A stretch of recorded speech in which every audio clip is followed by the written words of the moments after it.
But I'm happy I have to recognize the presence of two very powerful spoken word poets in the house, Mufasa and Goofy. Show some love. These guys have done really well in that space of art and moved, you know, the spoken word, the Kenyan spoken word poetry a notch higher. Have you guys heard of our spoken word artists? You can think that they're telling you something serious. Nothing comes serious. This is the way they're introduced and they come. Ladies and gentlemen, please give it up for our first spoken word artist, Mufasa.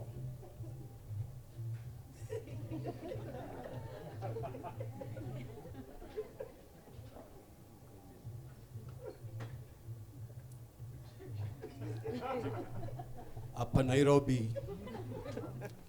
kufall in love ni kama kufanya kazi mochari.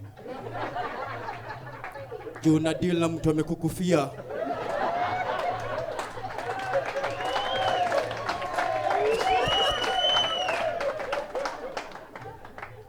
Kenyans walipigia UDA wakidhani ni United Democratic Alliance. Kumbe ni untimely dangerous times ahead.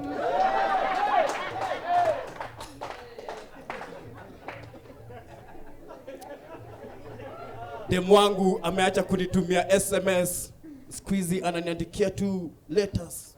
Ni jumi naishi Nairobi, ye anakaa Lamu.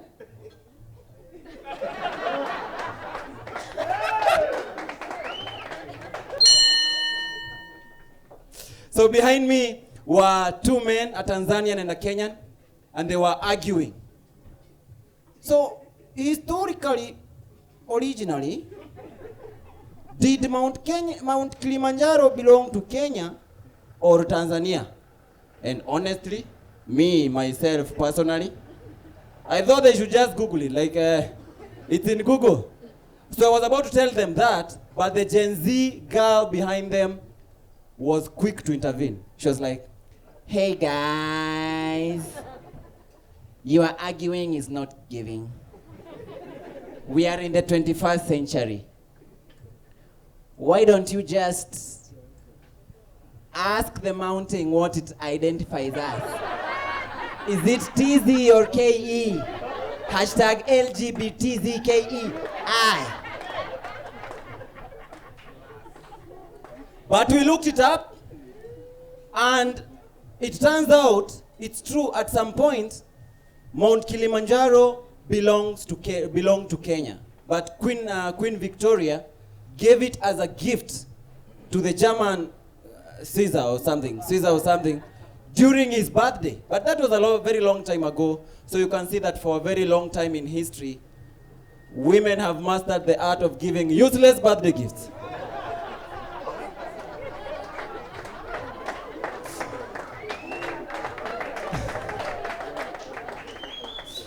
Guys, I'm employed by a very nice lady.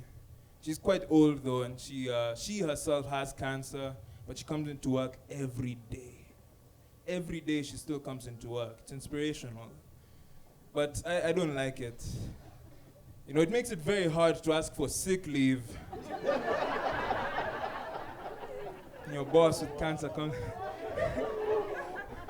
Like, Mama Njoro, I have a flu. Have you heard of cancer? Man.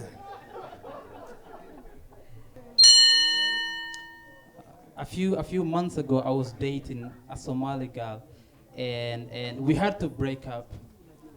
We had to break up because she wasn't adventurous in bed. Every single time it's just a missionary position, missionary position, missionary position. We are not even Christians. I mean, like,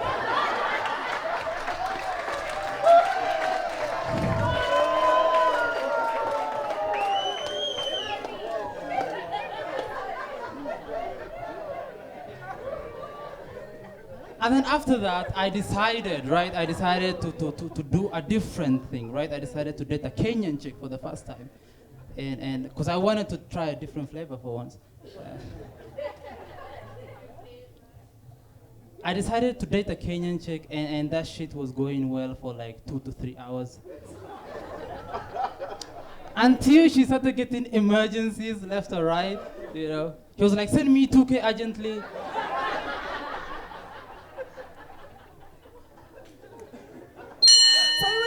amazing Mexican restaurant. He ordered tacos, I ordered beef steak, and the conversation was flowing. The date was amazing. It was giving boyfriend material. It was giving the one. It was giving great stepdad. Hey! And then he leaned over and politely asked, "Ungetaka kuonja taco langu?" Hey! You know, white people, you gotta give them credit. White people are the brave ones of the human race, right? Yeah, they're the brave ones. They're the thrill seekers of the human race. You talk about rock climbing, white people. You know what I mean? Bullfighting, white people. Tiger King, taking a dive in the deep sea with a homemade submarine to take a selfie with Titanic. You know what I mean? White people are brave as fuck. But, however, when white people hear the words, Allahu Akbar, when they hear Allahu Akbar, they lose their shit. You know, Allahu Akbar is like kryptonite for white people. You know, it's like my brother over there already is like, whoo, yeah, PTSD, whoo. Also, how come it's always the darkest guys who insist on having tattoos? If you are dark and you have tattoos, stop. You're confusing us.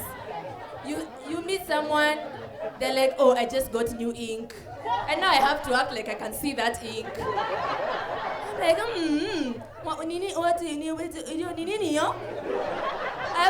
stop doing that to us. I can't tell. I'm trying. I can't see. And then they're like, it's a phoenix rising from the ashes of my past. Phoenix, me don't understand. What do you mean? Phoenix. Because of the ones with tattoos on their face, you just feel like, go bang. What is that? But I tried to date. When I was there. I was like, maybe my charm is going to be in Dar es Salaam, you know? Makosa. There's a lot of language barrier. When I'm here, I like to call my guys daddy. Let me say that again. I like to call my guys daddy. Sasa there, what do I call him? Baba. Hey, it was giving maandamano the entire time. I'm like, hey, Baba. Hey, Baba. Hey, Baba. Jamani, habari ya siku Baba. He does it right. I'm like, ndio Baba. One day he got mad. He's like, nani babako wewe?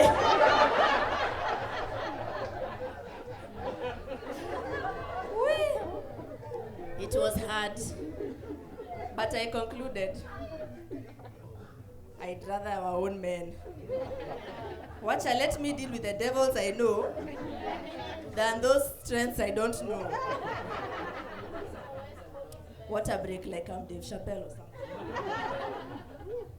How I came to know that there's such a job as a cake matron was so crazy. So I'm at my sugar mommy's place, and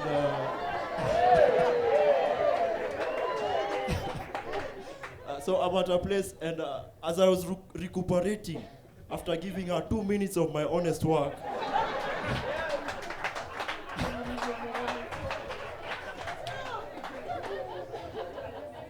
she wanted to leave hurriedly. So I was like, where are you going? And she was like, niko na gigi.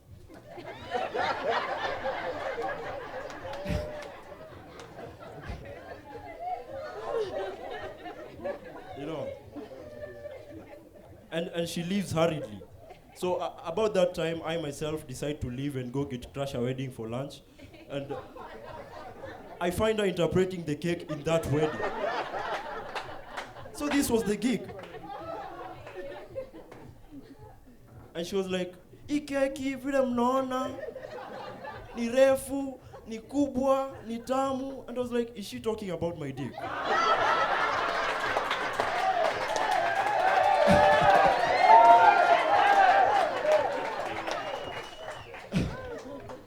Swedish people are like distant cousins to Luyas. Any Luyas in the house? For real, true story. Your cousins are in Sweden. Go look for them. And this is proof. Number one, they love cycling. They're always cycling.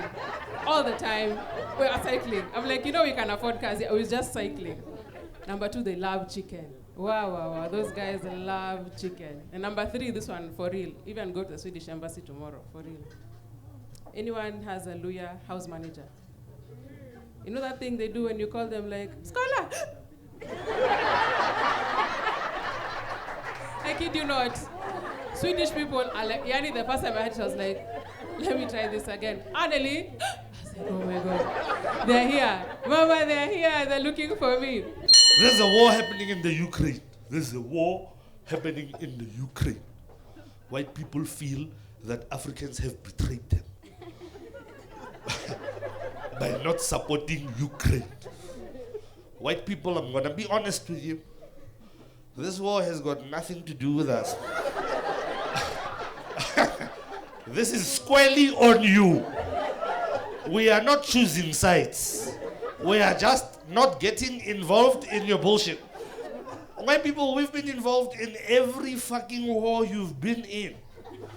World War I, World War II, we were there. World War II ended in 1945. Apartheid in South Africa started in 1948. Our dudes were not done packing their bags. We are not getting involved. When this shit broke out, the only African country to outrightly criticize Russia was you guys. You guys went to, hey, Kenya, oh! Kenya, what the fuck? Kenya was in the UN talking shit. And the speech was beautiful. It was the first time I heard a Kenyan at the UN.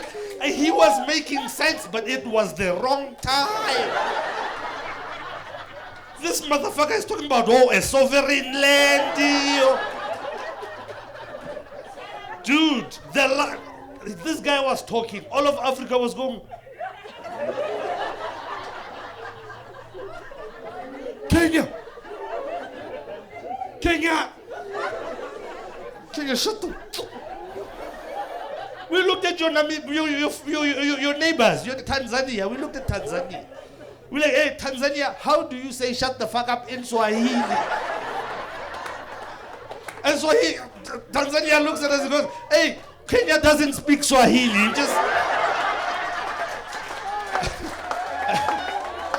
What's the fuck up? We go there, your neighbors, tell them in English. They're like, we don't talk English. You're like, what the fuck? You guys don't understand. The continent was at a standstill. We're like, hey, Uganda, tell them. Uganda don't give a fuck. They were like, yo, we can attack them.